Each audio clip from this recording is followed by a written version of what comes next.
Je voulais faire une vidéo qui récapitulait mon année 2019. Que tu sois un ami, un inconnu, ou peut-être moi-même dans 10 ans, tu es le bienvenu sur cette vidéo. Le début de l'année 2019 a été très compliqué. C'est vrai que c'est là où j'ai commencé à être beaucoup absente au collège. À la fin de l'année, j'avais plus de 450 heures d'absence à cause de mes crises de panique, et je sais toujours pas pourquoi j'en fais. Ça m'a beaucoup embêté de louper des cours alors que j'aime ça, pour quelque chose que je ne contrôle pas. Et même j'avais beaucoup d'espoir pour mon entrée au lycée, mais finalement c'est pareil. Et du coup je dois faire l'année 2020 au CNED et j'ai toujours pas reçu mes cours. Yes. Au début de l'année, mes parents ont acheté une nouvelle maison. On l'a toute rénovée de A à Z car notre ancienne maison ne nous convenait plus. Beaucoup de mes proches nous ont aidés, notamment mon ex-copain et ma meilleure amie Stella. C'est une année qui a permis à mon groupe et moi-même de beaucoup nous épanouir dans la musique.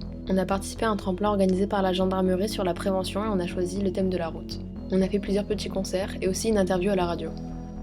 Et dans l'année 2020, on devrait faire quelques enregistrements en studio.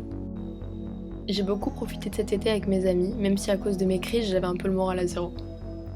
On allait voir plein de petits concerts dans des festivals. J'avais un copain de octobre 2018 à août 2019. Ça a duré 10 mois, et c'était d'ailleurs 10 mois merveilleux. Il m'a quitté du jour au lendemain après avoir fait un voyage. J'ai pas trop compris, mais en même temps, j'ai pas trop envie de comprendre. Je pense que la personne la plus mal dans cette histoire, c'était même pas moi, mais sa mère. Elle était super mal pour moi.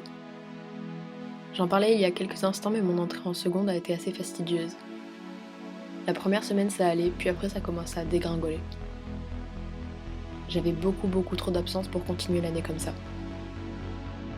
J'ai l'impression que mon lycée a pas été très compréhensif de mon cas, donc il m'a orienté vers le CNED. C'est pas ce que je voulais parce que, mine de rien, se lever le matin, partir, prendre le bus, aller voir ses amis, c'est quelque chose qui manque maintenant. Au moment où je fais cette voix off, nous sommes déjà le lundi 13 janvier et j'ai toujours aucun cours. Entre l'attente de l'académie et l'attente du CNED, c'est assez compliqué. J'ai tous mes cours depuis septembre à rattraper, je vais devoir vachement bosser.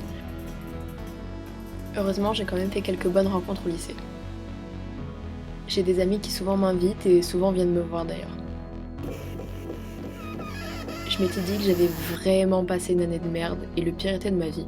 Mais en fait, quand je vois toutes ces petites vidéos, je me dis que c'était pas si pire que ça. En fait, j'ai même plutôt bien aimé cette année. J'ai pu faire le tri des bonnes et des mauvaises personnes qui étaient dans ma vie. Pour 2020, je me souhaite du bonheur, de la réussite. Et j'espère vraiment que j'irai mieux. J'espère que mes crises d'angoisse s'apaiseront. J'espère que tout ça, ça passera. J'espère que la rentrée 2020, je la ferai avec mes amis dans mon lycée. J'espère qu'on arrêtera de me bassiner avec ça, avec les psys, avec les spécialistes. Et j'espère qu'on arrêtera de m'associer à ça.